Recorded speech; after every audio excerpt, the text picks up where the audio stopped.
Okay, y'all, I went through those comments. I looked through. I think that the winner is Call Me Emma. I think that Pit Stop is excellent, but that is already a podcast that I believe has its own YouTube channel. I could double check that. For Drag Race, which is obviously also an amazing name for a spin-off series of that content. So I don't want to take that because it's already got its own brand. While I love it, something about Call Me Emma was calling my name.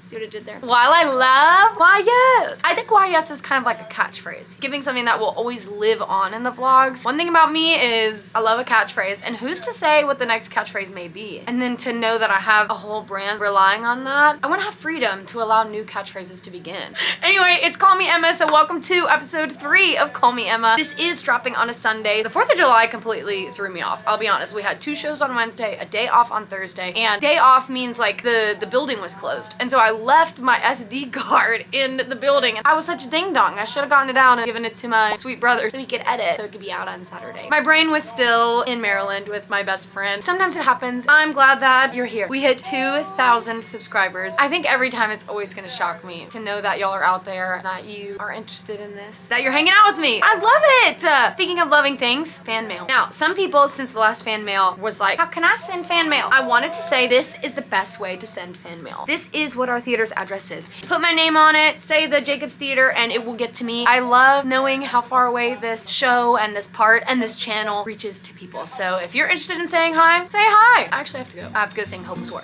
So I'll be back. Hi. Okay, so this is a little cuckoo, crazy, and chaotic. I'm gonna try and see what it looks like to video a couple of things on my phone, and maybe it sounds hideous, and maybe I'll never do it again. There's a world where that is true. Truth of the matter is that sweet, kind Arlo came all the way to my house last night and dropped off the SD card for my camera, and I forgot it. So we are rocking with what we have, which is my phone, and we will see if it's hideous or not, and if it is, then we'll just deal with it, and I will vow to do a better job in the future. I had the privilege of speaking on behalf of the Outsiders at the Playbill Pride concert. So the cool thing about this concert is that it's in the middle of Times Square, which is so cool to say that it was right down the street from my job. So Jordan Chin and I made our way down at about 5 o'clock, and we got to be announcers for Ollie, who is playing the lead in Who is Tommy right now on Broadway. Right, what did we just do? We just announced Tommy in Broadway Pride. Let's talk about Broadway Playbill Pride.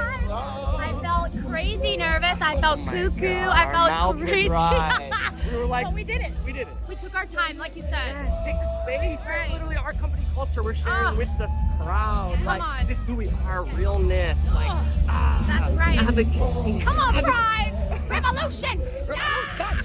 What would you say we're doing right now? I would say we're doing some pretty gay. It's giving gay. It's giving gay. Can I say? I think so. Okay. It's YouTube. We can do anything we want. Oh, right. Hi, everybody. My name is Emma Pittman. And I'm Jordan Chin. We are here today representing the 1% of queer people in The Outsiders. It was such an honor to be able to speak at this. I got to speak with Jordan, who spoke so eloquently about what Pride means, what Pride stands for, and how Pride actually came to be. I mean, Pride was a riot, really. It was a revolution of Black and brown trans women who were fighting for their rights. It's because of those people. We deserve to celebrate them and lift them up and continue to fight for people who do not have their rights. That's what Jordan spoke about. Jordan spoke so eloquently. He did such a great job of saying, like, wow, Pride is something we should celebrate, and it's a party, and it's like a place to feel safe. It's important to remember that it was a revolution. It was a fight for what is right, and there are still people who need us to fight for them. All of the marginalized community and people who are most at risk and the people who need our help most need us to advocate for them. And that was all out of Jordan's mouth, and I was like, right, say it louder! This is new territory. Where could I be? I'm visiting my best friend in Maryland because it's her 30th birthday and her husband's 5-year anniversary. And you're coming with me. This is not the Jacobs, so buckle up.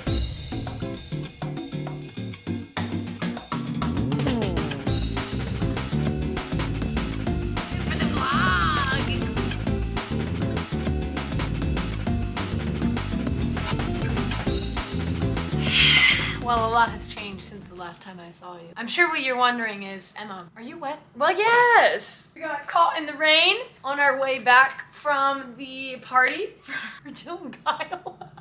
I mean, I'm simply like, look at that. It's not for nothing, it's giving torrential downpour, like high key. Tonight was an amazing night though, and it is not over. We are doing a after party at the bar at the hotel. It was Jill and Kyle's 5th year anniversary and their 15-year anniversary of actually dating each other, which is crazy. And it was also Jill's 30th birthday. Now, Jill and I met in 2016 on a contract in Delaware, working together doing 3 shows in rep. We did Shrek, Chicago, and we did Priscilla, Queen of the Desert. And we became instant best friends. She became like a big sister that I never had. I had to come out here and celebrate her, and so, and that's exactly what I was saying. I have to get out of my wet clothes, get into some dry clothes, and head downstairs to continue celebrating them. See you tomorrow. You're here. Call me Bing Bong. Driving through America's A1. Picturesque. Hey, what are we supposed to do today? Hey everyone, full disclosure, I clicked some button somewhere when I was in Fredrick. It made a lot of the videos have no sound. After the party, Nick arrived, my boyfriend Nick, who gifted me the piñata, who you all know.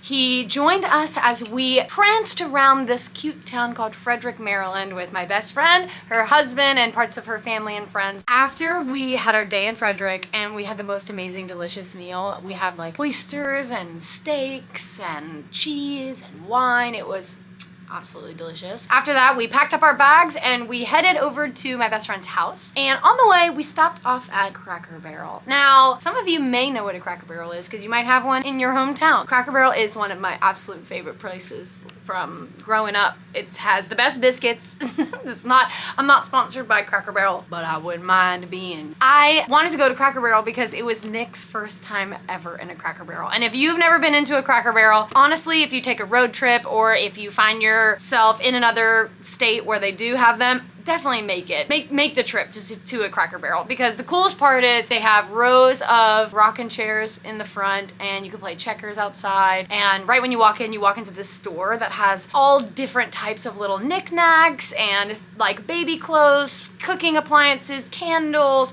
I mean, the limit does not exist to the things that they have in the store in the front. And we are back. We are back in the theater, everybody. It is Wednesday. We got a 2-show day. Thursday we have off because it's the 4th of July, and then we have a 2-show day Friday and Saturday. So lots of plays, lots of them in a row. I just wanted to say thanks for coming with me to hang out and celebrate my best friend Jill, who you all have met before. She was there for opening night, which was super fun. There was a time when I thought I was gonna leave that part out of the vlog and just keep it in the Jacobs and allow it to be whatever is happening in the theater. And so I was like, maybe I'll postpone the Saturday vlog episode 3. And then I was like, you know what? This is our new era of vlogging. This is not Call Me Cherry. This is Call Me Emma. This is the segue between the two. So you're getting a little bit of the play and a little bit of me. And I also thought it was really important to talk about life, because I think that it's very easy to imagine that everything I do is eat, sleep, breathe, live, laugh, love my job. And while I love my job, I really do, I also have life. Life is what informs the work that I do in my job. To be Cherry, to be my fullest Cherry, is to allow the pieces of Emma that speak to Cherry's character onto the page, you know, into the space, into the movement, into the song. And so without life, there is no possibility for storytelling. I thought it would be a great way to encourage you to live life, because although this is a grind, although this takes a lot of hard work, it takes a lot of dedication to the work, which means a lot of time in your life. It's also important to water your friendships and your relationships, whether they be romantic or family. It's important to explore things that you've never explored before. It's important to go outside of your comfort zone and try something that has nothing to do with theater. And it's just important to celebrate the little things, the big things, the life events and the tiny life events. So to celebrate her and her husband, to also get out of the city, go to Maryland. We were in Fredrick, Maryland. Very chic, very Hallmark movie, very cute. Great food, great times, excellent weather besides the torrential thunderstorm, which it was giving soaked to the bone. So thanks for coming with me on that little journey. Now we are back in the theater. We are in the middle of the play, so I have to keep getting ready to go on. So talk to you later. Okay, so one fun fact that you may or may not know, and I want to say that I talked about it in a vlog before, but I don't really remember. In between on a 2-show day, the odds of a cast member napping are very high. For me particularly, almost always. We just started switching our Wednesday evenings to be at 7:30, and so that doesn't allow for as much time to nap, which is kind of devastating. So it turns into a eat dinner, power through, maybe have another coffee or a Celsius or something to kind of get that extra boost of energy. But on the 8 p.m. shows, which happens to be today, I firmly believe in having a nap. Now, if you're new here, I wanted to talk about this phrase that a dear friend of mine from Back to the Future, her name is Hannah Kevitt, she coined this phrase in college and brought it to the Winter Garden, and it is something that I and my friends still use to this day. It's called Quat. Q-U-A-T. Now, it is not something that stands for something. It is a word that has its own definition, and the definition is quitting to the fullest extent. And the way that she first described it to me was like once you've had a really long day and you finally get home and you take a shower that is like the shower that you get out, you feel so clean, rejuvenated, you get into your sheets and they're clean and it's like chilly and you finally lay down, like that is Quat. That's when you're like, from your day. So we love to have a Quat in between shows, which is what I'm about to do. I have my food ordered to the theater because this Friday matinee has been tiring, to say the least. I think my body's confused based on having 2 shows, having a day off, and then having another 2-show day. And we have another one tomorrow. My body's just like, wait, what? I need to have a nap to rejuvenate for this evening show. I got some sushi and I'm gonna munch, and then I'm gonna lay down and I'm gonna it's gonna be excellent. And then we're gonna do the play. And I felt like that's something that's important to share because it's something I would have never known. That when I'm seeing the second show on a 2-show day, like all those people were napping. Don't mind this. I'm eating my sushi and I'm reading fan mail, and I just got a letter from someone named Michaela. You made me a bracelet that is gold and red that says Cherry Valance, and I just read your letter and I wanted to say thank you. Thank you for sending the letter. Thank you for the words that you shared with me. I wanted to let you know that middle school sucks. And this is for anyone who might be in middle school or who had a bad middle school experience. Middle school sucks. And also, I'll be honest, sometimes high school sucks. Man, sometimes life sucks. Sometimes there are times in our lives that it's just like, it's hard. Oh, I'm tearing up. But it's about the people that you can confide in and find, your pony boy and Johnny. So I hope that you can continue to find those people, and it is my great honor to have known that Call Me Cherry was something that meant a lot to you. And I'm happy you're here, and I hope you keep sticking around, and can't wait to hear from you again one day. Hope to see you at the stage door. 4th time's the charm. We have reached the end of this show. That also means we've reached the end of this episode 3 of Call Me Emma.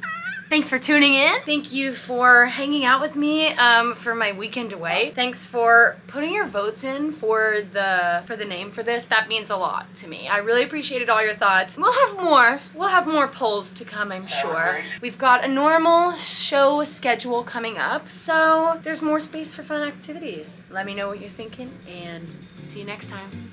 Thanks for hanging out.